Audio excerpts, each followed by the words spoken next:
บายดี พวกเขา3 คนมาจากมหาวิทยาลัยสุพรรณวงศ์คณะ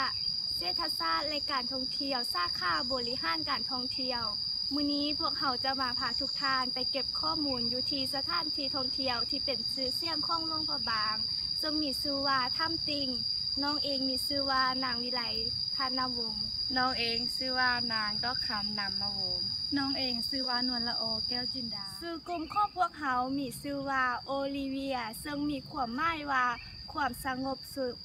จุดประสงค์ในการไปเก็บข้อมูลถ้ำติ่งในครั้งนี้แม้นเพื่อประกอบในการเรียนการสอนและเพื่ออยากให้ทุกคนเข้าใจและรู้ถึงประวัติความเป็นมาของถ้ำติ่งซึ่งจะเป็นอย่างไรนั้นเข้าไปกันเลย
มาถึงบ้านป้าอู่แล้วเขาก็จะลงมาและก็จะมาเห็น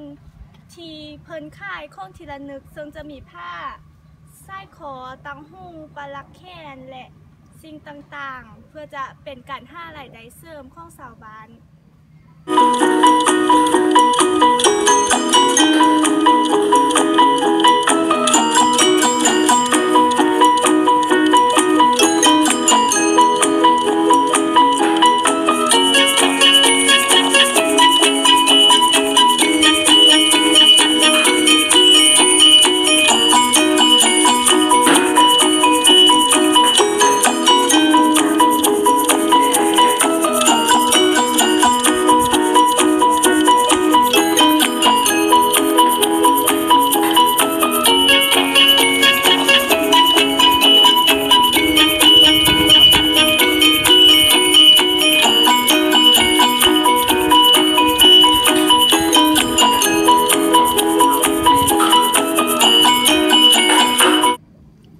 จิ้มอันนี้นะ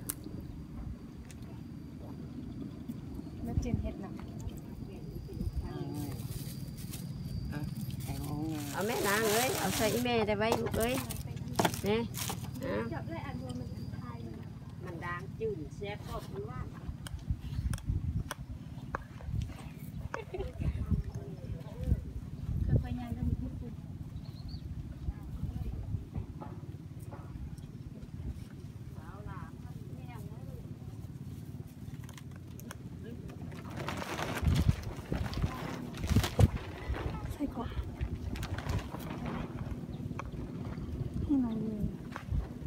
และตอนนี้พวกเขาก็ได้ย่างลงมาที่ท่าเรือเพื่อที่จะเดินทางข้ามไปถ้ำติ่ง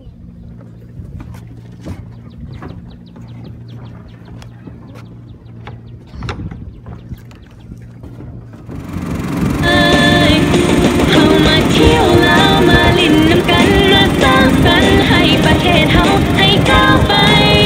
ให้โลกได้รู้ว่าเฮาเป็นไผแม่น้ำของเสื่อมต่อเอาไว้ให้หัวใจเฮาเป็นนำกันประเทศลาวคืออัญมณีแห่งแม่น้ำของ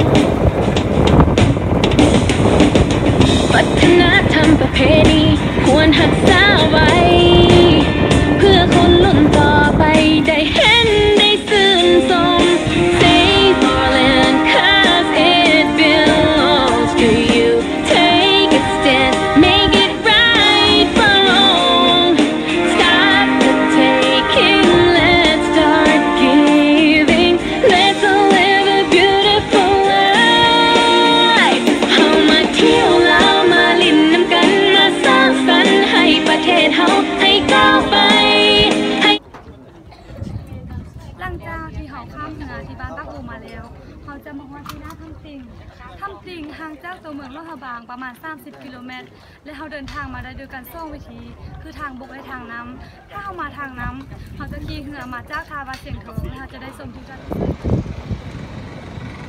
และถ้าเรามาทางบกเราจะขี่รถม้าใช้เวลาประมาณ1 ชั่วโมงและเมื่อเราเดินทางมาทำกินแล้วเราจะได้ซื้อปีเข้าชมส่วนราคาปีเข้าชมแม่นสำหรับคนลาวจะเป็น 10,000 กีบแต่ถ้าเป็นคนต่างประเทศจะเป็น20,000 กีบส่วนเวลาเปิดปิดกล้องทำติงจะแม่นเปิดเป็น8 โมงเช้าและปิด5 โมงแล้ว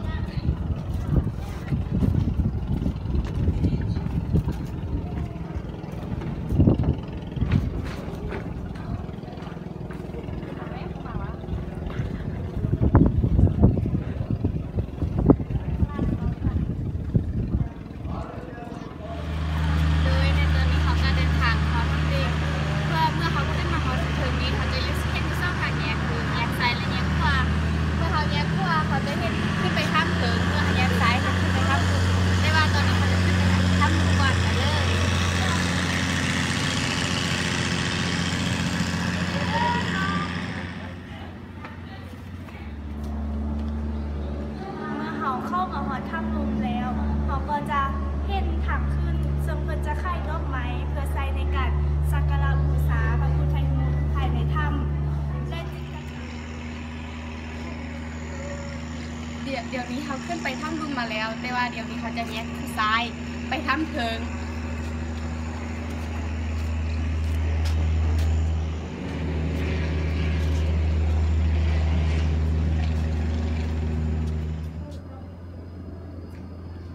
เมื่อเขาขึ้นใดมาแต่ลุ่มมาฮอดถ้ำถึงแล้วเขาจะใช้เวลาขึ้นขั้นใดอยู่ที่ประมาณ250 ขั้น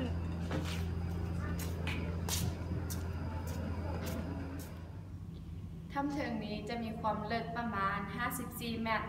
และภายในถ้ำถึงนี้จะมีความมืดลายเขาต้องได้ใช้ไฟฉายเข้าในการเที่ยวชมในถ้ำถึงนี้จะมีกิจกรรมคล้ายคือกับถ้ำลุ่มแตกต่างแต่ว่าเขามีกองให้ตี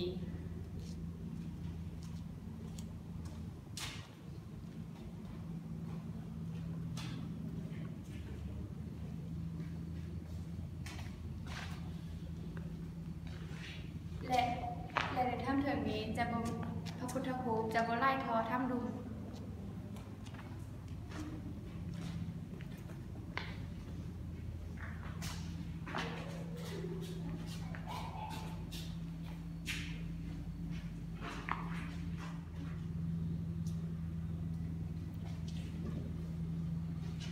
ถ้ำติงบ่มีข้อมูลที่ระบุสัตว์ว่าสร้างตั้งขึ้นในปีใดแต่เพิ่นค้นพบขึ้นในศตวรรษที่ 8ซึ่งในศตวรรษที่ 8 ถ้าศตวรรษที่ 16 นั้นเพิ่นจะใช้สักการะบูชาศาสนาพี